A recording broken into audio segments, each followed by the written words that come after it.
cepat, tangan kosong.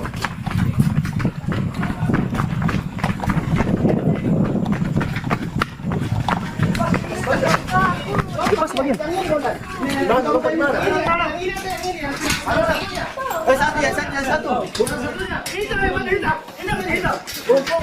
Sejumlah anggota kepolisian dari Polsek Tamalan Raya Makassar, Sulawesi Selatan terlibat aksi kejar-kejaran terhadap pelaku curanmor. Polisi mengejar 2 orang pelaku curanmor yang masih memiliki hubungan keluarga, yaitu paman dan keponakan. Sang paman atas nama Aco berperan sebagai pengintai, sementara keponakan atas nama Agus bertugas sebagai eksekutor. Saat pengembangan kasus, salah satu pelaku ditembak kakinya karena hendak melarikan diri. Kini kedua pelaku sudah diamankan dan petugas tengah mendalami kasus ini. Tentunya karena ini adalah pencurian pemberatan, kami terapkan atau kami sangkakan terhadap pelaku ini atau tersangka ini pasal 363 ayat 1 KUH pidana. Untuk ancaman berapa lama? Ancaman hukuman pasal tersebut ya tentunya 7 tahun. Sebelumnya, petugas mendapatkan laporan pencurian sepeda motor yang terekam kamera pengawas di sebuah ruko. Terlihat 2 orang pria tengah mengawasi motor yang terparkir, dan komplotan ini dengan mudahnya mengintai serta mencurinya. Polisi pun mengimbau warga memasang CCTV di tempat usaha ataupun tempat tinggal mereka agar bisa memantau dan mencegah aksi kriminalitas. Dari Makassar, Sulawesi Selatan, Muhammad Nurbone, iNews melaporkan. Pemirsa, petugas kepolisian meringkus seorang pelaku penipuan dengan modus sewa kamar kos murah di Bandar Lampung. Akibatnya puluhan mahasiswi menderita kerugian hingga ratusan juta rupiah. APD tak berkutik saat tim Reskrim Polsek Sukarame menjemput paksa dirinya di sebuah rumah kontrakan di kawasan Sukamaju, Bandar Lampung, Jumat malam. Pria 43 tahun ini ditangkap usai menipu 75 orang mahasiswi dengan modus menawarkan sewa kamar kos murah yang bukan miliknya di sekitar kawasan kampus UIN Radin Intan Lampung dan Institut Teknologi Sumatera. Diketahui pelaku menawarkan harga sewa kamar kos berkisar 7 juta rupiah per tahun pada calon korbannya, sementara harga sewa sebenarnya 9 juta rupiah. Namun setelah bayar sewa 1 tahun, uang para korban hanya dibayarkan kepada pemilik kos untuk sewa 2 bulan. Hal ini terungkap saat para korban kembali ke kos setelah pulang kampung dan mendapati kamar yang mereka sewa telah dihuni orang lain.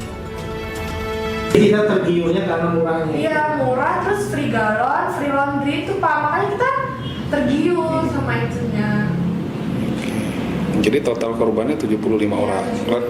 Masing-masing itu merugi berapa deh? Ada yang 7 juta, ada yang 9,5, ada yang 8,5, ada yang 6,5, beda-beda Pak itu. Akibat ulah pelaku, para korban mengalami kerugian sekitar 500 juta rupiah. Sementara itu, uang hasil penipuan telah habis digunakan pelaku untuk memenuhi kebutuhan hidup sehari-hari dan berfoya-foya. Kalau dari pengecekan kami, hasil dari keterangan dari tersangka dan korban yang sudah melapor ke sini, sekitar 75 orang itu, sekitar 500 juta lebih. Uang itu dihabiskan sama pelaku? Uang itu dihabiskan, kami tanyakan tidak ada bekasnya dihabiskan untuk kehidupan sehari-hari, foya-foya dan bersama keluarganya.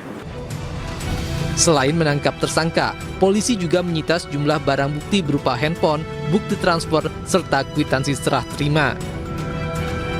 Dari Bandar Lampung, Andreas Avandi, iNews melaporkan.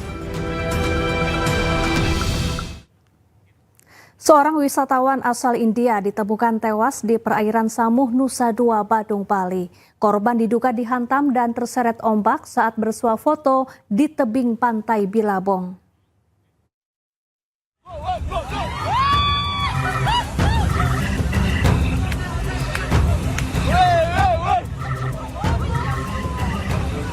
Inilah video amatir yang merekam ganasnya ombak pantai Bilabong, Nusa Penida, Klungkung, Bali. Seorang wisatawan asal India yang sedang bersuah foto dihantam dan terseret ombak tersebut.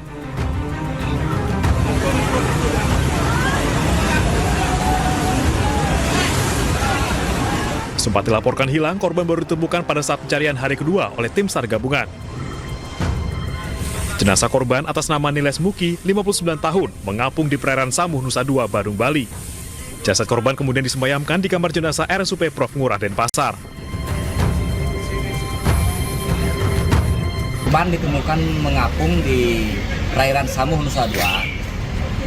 Itu ditemukan oleh pelaku pasbot, menemukan korban, kemudian dievakuasi. Selanjutnya dilaporkan kepada petugas terdekat. Dalam hal ini teman-teman dari Polair Polda Bali langsung melakukan evakuasi. Selanjutnya setelah sampai di darat, korban langsung dibawa ke Rumah Sakit Umum Sanglah.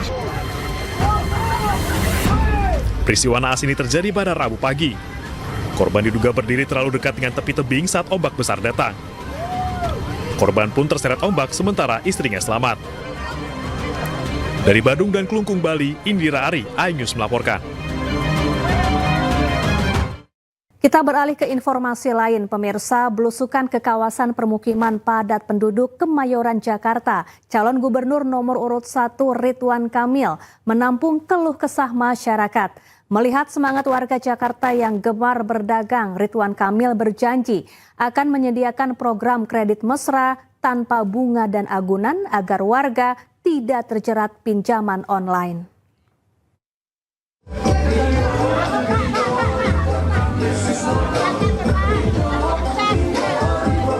Kedatangan Cagup DKI nomor urut 1 Ridwan Kamil ke permukiman padat penduduk di Jalan Remaja 3 Kemayoran, Jakarta Pusat pagi tadi langsung disambut meriah sejumlah emak-emak. Mereka yang tengah melakukan olahraga senam bersama seketika mendekat untuk sekedar bersalaman atau bersuah foto. Belusukan dinilai RK merupakan cara paling ampuh bagi para calon untuk mendulang dukungan suara dari masyarakat. Karena selain dapat bertatap muka langsung, dirinya juga dapat mendengarkan keluh kesah warga. Selama melakukan belusukan di Jakarta, RK menilai budaya berdagang bagi warga Jakarta cukup kuat, sehingga diperlukan perhatian lebih dari pemerintah. Itu yang saya dapati ya, warga Jakarta itu hampir mayoritas kalau saya tanya, rata-rata senang ingin berdagang. Artinya semangat wirausahanya tinggi. Nah tinggal nanti jangan sampai kena korban pinjol kan. Makanya ada program kredit mesra itu, yang kredit kelompok itu ya, tanpa bunga, berbunga tanpa agunan. Sementara untuk persoalan lainnya yang dihadapi warga seperti biaya operasional posyandu, PAUD, dan operasional aktivitas kewilayahan akan tercover oleh salah satu program andalannya, yakni Rp200 juta per RW. Dari Jakarta, Rani Sanjaya, iNews melaporkan. Sementara itu, calon wakil gubernur Jakarta nomor urut 3 Rano Karno atau Sidul berkampanye di kawasan Kebon Melati, Tanah Abang, Jakarta Pusat. Rano disambut meriah warga dengan nyanyian Persija Jakarta Kota Gue.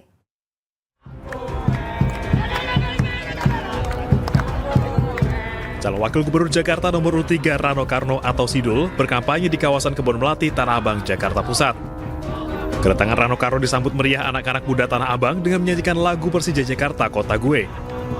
Sepanjang Jalan Sabeni Kebon Melati ini, Sidul diarak menuju lokasi kampanye. Tak hanya anak-anak muda, kaum mama juga menyambut hangat kedatangan mantan aktor ini. Dalam kampanye kali ini, Rano menyerap aspirasi warga Kebon Melati. Mereka umumnya mengeluhkan masalah sertifikasi tanah, sarana MCK, KJP, hingga KJMU. Jadi memang banyak sekali refocusing untuk beberapa program. Nah, tapi insya Allah besok akan kita lanjutkan dengan tepat guna dan tepat sasaran. Nah, kemudian tadi ada apa lagi, misalnya KJMU untuk mahasiswa. Kalau dulu selama ini kan setiap tahun verifikasi. Besok nggak perlu setiap tahun, 8 semester langsung. Karena itu kita duplikat dengan Kartu Indonesia Pintar pemerintah pusat. Kalau di pemerintah pusat, semua mahasiswanya 8 semester gratis. Nah, itu yang kita duplikat untuk Jakarta bisa dilakukan seperti itu. Seperti halnya di lokasi kampanye lainnya, Sidul meminta warga Kebon Melati untuk menuliskan aspirasi mereka dalam program Jaring Asmara atau aspirasi masyarakat Jakarta. Dari Jakarta, Endang Priyono, iNews melaporkan.